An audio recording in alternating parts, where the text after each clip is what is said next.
When did you stop lying to CPS for your mother and tell them what really happened? The CPS investigator asked me on Thursday morning if my mother fed my younger brothers regularly, and I said yes, even though I'd bought groceries with my own money 3 times that month because the refrigerator was empty. Her name was Laura Brennan. She was 38 years old, and she'd been assigned to our case for the second time in 4 years. She sat across from me in our living room with a tablet and a kind expression that made lying to her feel worse than usual. She asked if the bruises on my brother Caleb's arms were from roughhousing. I said yes, even though I'd watched my mother grab him hard enough to leave finger marks when he'd spilled juice on her laptop. She asked if there were any adults living in the house besides my mother and me. I said no, even though my mother's boyfriend Derek Voss had been staying with us for 6 weeks and had a history of drug charges I'd found when I searched his name online. Laura thanked me for my time and said she'd be in touch. She left our apartment at 10:47 a.m., and I stood at the window watching her drive away, feeling the familiar weight of protecting my mother from consequences she deserved. I was 19 years old, working night shifts at a warehouse to pay bills my mother ignored, and I'd been lying to CPS since I was 15 to keep my brothers from being taken into foster care. Caleb was 8, Owen was 6, and they depended on me because our mother, Nicole Granger, was too busy drinking and chasing men to raise them. The lies started in 2019 when I was 15, and CPS first investigated our home after Caleb's kindergarten teacher reported he'd come to school in the same clothes for a week. My mother had been passed out drunk when the investigator arrived, so I'd answered the door and told them she was sick with the flu. I'd shown them the apartment I'd cleaned that morning, the refrigerator I'd stocked with my birthday money, the homework I'd helped Caleb complete. The investigator had asked me direct questions about my mother's drinking, and I'd said she only drank socially, maybe a glass of wine with dinner. The truth was, she drank a bottle of vodka most nights and passed out by 8 p.m., leaving me to feed my brothers, bathe them, put them to bed, and wake them for school the next morning. The investigator had asked if my mother had a job. I said yes, she worked from home doing data entry. The truth was, she'd been fired from 3 jobs in 2 years, and was surviving on my income from part-time work at a grocery store, plus whatever money she could get from boyfriends. The investigator closed the case after that visit, noting that the home appeared stable and the older daughter was providing adequate supervision. I'd felt relieved at the time, proud that I'd protected our family. That investigation set the pattern for the next 4 years. I became the shield between my mother's dysfunction and the outside world. Now in 2023, Laura Brennan was back for the 3rd investigation, and I'd just lied to her again. This time, the school had called because Caleb had written an essay about his family that mentioned being hungry, and his mom's friend Derek, who yelled a lot. I'd had exactly 12 minutes to hide the empty bottles, spray air freshener, and coach my brothers on what to say if they were interviewed. They'd looked at me with trust in their eyes, believing I knew what was best, and I'd told them to say everything was fine. Caleb had asked if Derek was going to come back, and I'd said I didn't know, but they should tell the lady from CPS that Derek didn't live with us. Owen had asked why we had to lie, and I'd said it wasn't lying, it was being private about family business. The words had tasted wrong in my mouth, but I'd said them anyway because I'd spent 4 years building this defense and didn't know how to stop. After Laura left, I opened the notebook where I'd been tracking everything for the past 8 months. November 3rd, bought groceries $67 because mother spent rent money on bar tab. December 1st, paid electric bill $143 to prevent shutoff. December 7th, Derek pushed mother into wall during argument. Brothers witnessed it. December 20th, no food in house for 3 days. The list went on for pages. I'd spent $2,340 of my own money in 8 months on groceries, bills, school supplies, and clothes for my brothers. My mother contributed nothing except chaos and excuses. My phone rang at 11:30 a.m., and it was my mother calling from her bedroom demanding to know what I'd told the CPS investigator. I told her I'd said everything was fine, that Derek didn't live here, that the boys were well fed and cared for. She said good, that I'd better not have messed this up because she couldn't deal with CPS trying to take her kids. I asked when she'd last fed them, or helped with their homework, or done anything a mother was supposed to do. She hung up. 10 minutes later, she emerged from her bedroom showered and dressed, playing the role of responsible parent now that the threat had passed. She said I didn't need to be sarcastic, that she was doing her best as a single mother. I asked what happened to Derek. She said he'd left after their fight and she was done with him. I asked how many mistakes she was going to make before she got her life together. She started crying, saying she knew she wasn't perfect, but she loved her boys and was trying. The tears were real, but the remorse was temporary. This pattern repeated every few months. She'd hit bottom, cry, promise to change, improve for 2 weeks, then slide back into old behaviors. I went to work that evening at the warehouse where I loaded trucks from 6 p.m. to 2 a.m. 5 nights a week. My supervisor Raymond Coles had become something resembling a mentor. He asked why I kept covering for my mother. I said because if CPS took my brothers, they'd be separated and traumatized. He said enabling her wasn't helping anyone. When I got home at 2:30 a.m., Derek's truck was in the parking lot. I felt my stomach drop because my mother had promised he was gone permanently. I checked on my brothers and found them asleep in their shared bedroom. I took photos of Derek's truck, time-stamped 2:34 a.m., and added them to a folder on my phone where I'd been collecting evidence I didn't know what to do with. Photos of empty refrigerators, unpaid bills, my mother passed out, bruises on Caleb's arms. Evidence that contradicted every lie I'd told CPS. The next morning, Derek was still there, making breakfast in our kitchen as though he belonged. He was 34 years old, unemployed, with a criminal record. My mother appeared and said Derek was staying, that it was her apartment and her decision. I reminded her that it was my money paying half the rent. She said if I didn't like the arrangement, I could leave. I asked if she understood that Derek being here could get the boys taken away. She said I worried too much, that CPS had closed cases twice before because I'd handled it. She was counting on me to lie again. I'd created this monster by shielding her from consequences for 4 years. I took my brothers to school early to get them away from the tension. In the car, Caleb asked if Derek was going to be his new dad. I said absolutely not. Owen asked why Derek made mommy happy if he was bad. I didn't have an answer. At noon, I got a call from Caleb's school asking me to come in for a meeting. I arrived at 1 p.m. and was directed to an office where Principal Angela Whitmore and Counselor David Franklin were waiting. They said Caleb had gotten into a fight during recess and had said some concerning things when they'd talked to him. Another boy had teased him about his old shoes and Caleb had punched him. When the counselor asked why he'd reacted so violently, Caleb had said he was tired of people making fun of him and his family was none of their business.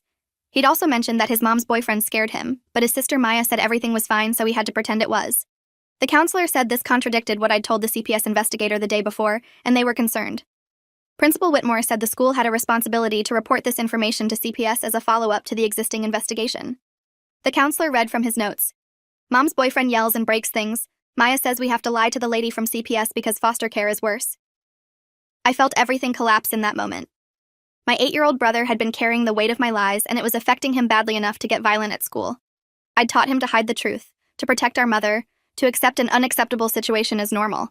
I'd made him complicit in his own neglect. Principal Whitmore asked if there was anything I wanted to tell them before they filed their report. I had a choice to make right there. I could double down on the lies, or I could tell the truth and face whatever consequences came from finally being honest. The counselor said their goal was to help my family, not punish us. That word, help, broke something in me. I'd been so afraid of CPS taking my brothers that I hadn't considered they might actually help us. I told them everything. I told them about the drinking, the neglect, the string of unsuitable boyfriends, the empty refrigerator, the unpaid bills, the times I'd found my brothers hiding because Derek was yelling or my mother was passed out. I told them about the lies I'd told Laura Brennan the day before, about Derek living with us despite his record, about the bruises on Caleb's arms from my mother grabbing him. I told them about my notebook documenting 8 months of incidents and expenses. I told them about the previous CPS investigations I derailed with lies. I told them I'd been 15 when this started and I'd thought I was doing the right thing, but now I was 19 and exhausted and scared that something worse was going to happen. The words poured out for 20 minutes straight. When I finished, Principal Whitmore said she was going to call Laura Brennan immediately, and I needed to tell her the same things. I felt terrified and relieved simultaneously. Laura Brennan arrived at the school at 2:30 p.m. and requested to speak with me privately. She said the school had briefed her and she needed me to tell her directly what I'd lied about. I went through it point by point. Derek did live with us. He'd been there 6 weeks. He had a criminal record. My mother did not regularly feed my brothers. I bought groceries. The bruises on Caleb were from my mother grabbing him, not roughhousing. There were alcohol bottles hidden throughout the apartment. My mother was unemployed and had been for months. I was the primary caregiver for my brothers and had been since I was 15. Laura's expression hardened as I spoke, her professional composure cracking into visible anger. When I finished, she asked why I'd lied to her. I said I was afraid my brothers would be taken and separated in foster care. She asked if I understood that my lies had prevented her from helping children who were being neglected. I said I understood now. She asked if I had any documentation. I showed her my phone with the photos and videos, the empty refrigerators, Derek's truck time-stamped at 2 a.m., my mother passed out, the bruises. Then I showed her my notebook with 8 months of detailed records. Laura photographed every page with her tablet. She asked if I was willing to testify to these facts if necessary. I said yes. She said she needed to make some calls and I should expect CPS to take emergency action based on what I'd disclosed. I picked up my brothers from school at 3:15 p.m. without telling them what I'd done. When we arrived home, my mother's car was gone. I made my brothers a snack while they did homework. Caleb asked if he'd gotten me in trouble by telling the counselor about Derek. I said no, that he'd told the truth, and that was always the right thing to do. At 4:47 p.m., there was a knock on the door. I looked through the peephole and saw Laura Brennan standing with a police officer. I opened the door and Laura said she had an emergency removal order for Caleb and Owen. They needed to be taken into protective custody immediately. I asked what that meant.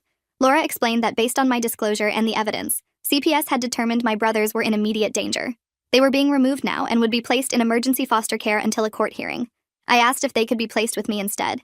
Laura said I was 19 and legally could petition to be their guardian, but that was a separate process that would take time. Right now, they needed to be removed from this location. Caleb and Owen had heard and came to the doorway. Caleb asked what was happening. Owen started crying. I knelt down and told them they were going to stay somewhere else for a little while. Owen asked if we were still family. That question destroyed me. I hugged them and said we would always be family, that I loved them and this was temporary. Laura gave me 20 minutes to pack bags for them. I packed their clothes, toothbrushes, their favorite stuffed animals, photos of us together. The whole time I was crying but trying to stay quiet. Officer Russell helped carry the bags to Laura's car. I walked my brothers outside and buckled them in. Caleb was trying to be brave. Owen was openly sobbing, asking me to come with them. I told them I'd visit as soon as CPS allowed it, that I'd call them every day. Laura said she'd be in touch about visitation and the court process. Then she drove away with my brothers in her backseat. I stood in the parking lot watching until the car disappeared. I'd just done the hardest thing I'd ever done, telling the truth knowing it would lead to this exact outcome. My brothers were gone, removed from my care, placed with strangers, and it was my fault for lying for 4 years and then my fault for telling the truth. I went back inside the empty apartment and called Raymond. He said I could stay in his guest room as long as I needed. I packed a bag and was gone before my mother came home. My mother called me at 7:23 p.m. screaming so loud I had to hold the phone away from my ear. She'd come home to find the boys gone and a notice from CPS taped to the door explaining they'd been removed. The notice listed me as the reporting party. She called me a traitor and every profane name she could think of. She said I destroyed our family out of spite. I let her scream until she ran out of words. Then I said everything I documented was true and she knew it. She started crying and said I didn't understand how hard her life was. I said her best wasn't good enough and our brothers deserved better. She hung up. Derek called me 10 minutes later from my mother's phone. His voice was low and threatening. He said I'd made a big mistake involving CPS, that he knew people who didn't appreciate snitches. I said if he threatened me again, I'd call the police. He said I was a punk kid who didn't know what real problems were. I said I had photos and dates and I'd given them all to CPS and the police. He hung up. I immediately called Laura Brennan's cell and left a voicemail describing Derek's threats. She called back within minutes and said she was noting this in the case file and advising local police. She said Derek's presence had been part of why the emergency removal was ordered. She said a court hearing was scheduled for the following week and I'd be required to testify. I said I'd be there. The next 5 days were surreal. I stayed at Raymond's house, went to work, and waited for information. Laura called me daily with updates. Caleb and Owen had been placed with an experienced foster family named the Richardsons who specialized in emergency placements. They were together in the same home, which was the one thing I'd prayed for. I asked when I could visit. She said after the court hearing once my role was clarified. I asked if there was any chance I could become their guardian. She said it was possible, but I'd need to demonstrate stability, income, appropriate housing, and pass background checks. She said CPS generally preferred placing children with family members when possible, but I was young and my previous lies would be a factor. She said 50 depending on how the hearing went. The court hearing was scheduled for Friday morning at 9 a.m. I arrived at 8:30 a.m. wearing dress pants and a blouse Raymond had helped me pick out. Laura briefed me on what to expect. The hearing would determine temporary custody while a full investigation continued. My mother would be present with a court-appointed attorney. I'd be called to testify about the conditions in the home. The judge would review all evidence including my notebook, photos, and the school's reports. At 8:50 a.m., my mother arrived with her public defender Ruth Campos. My mother saw me and her expression was pure hatred. She said loud enough for everyone to hear that I was a liar who'd manipulated CPS. Her attorney told her to be quiet. We entered the courtroom and Judge Philip Warner called the hearing to order. The CPS attorney Susan Clark outlined the history of investigations, my initial lies, my subsequent disclosure, and the evidence collected. She entered my notebook, photos, and videos into evidence. She called me as the first witness. I was sworn in and asked to state my name and relationship to the children. Then Susan began asking questions about the living conditions, my mother's behavior, Derek's presence, the lies I'd told. I answered every question directly, describing specific incidents from my documentation. My mother's attorney objected several times, claiming I was exaggerating.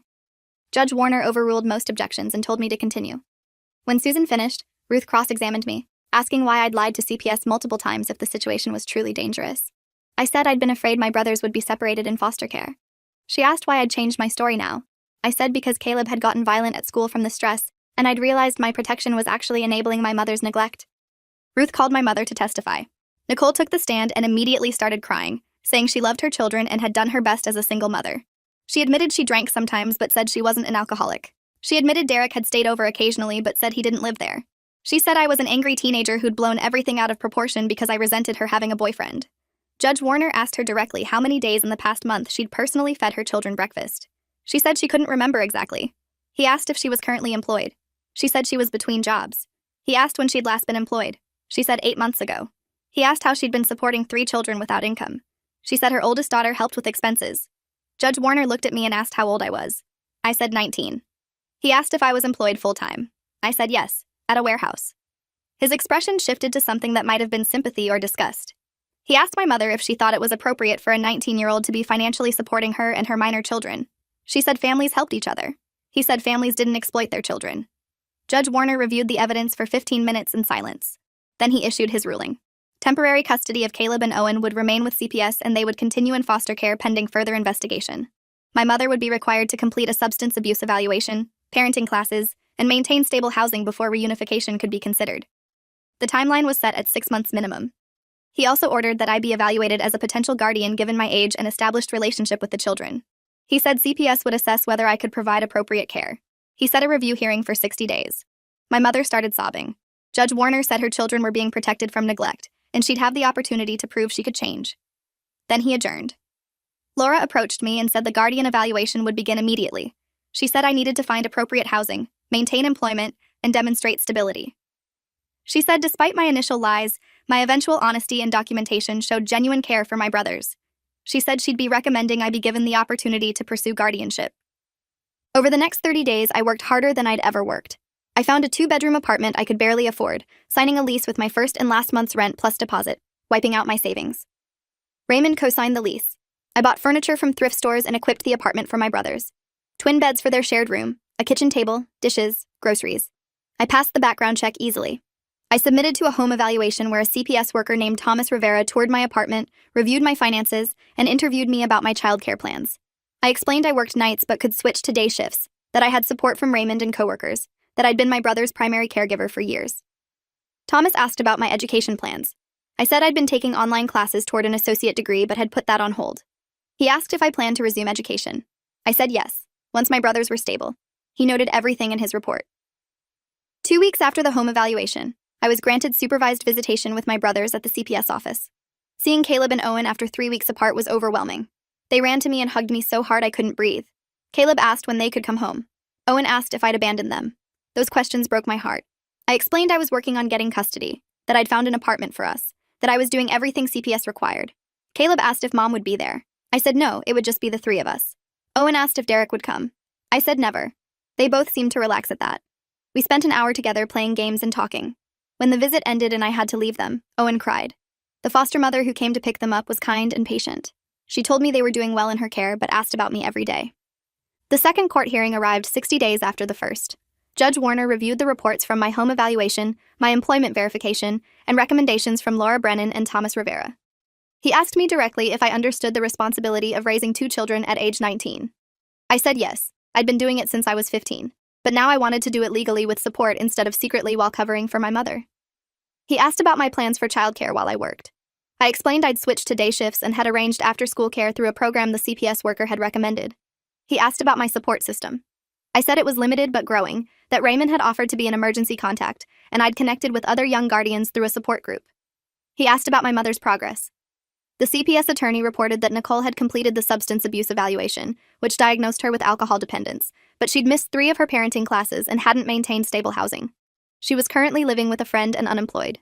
Judge Warner asked if she was present. Ruth Campos said she'd declined to attend.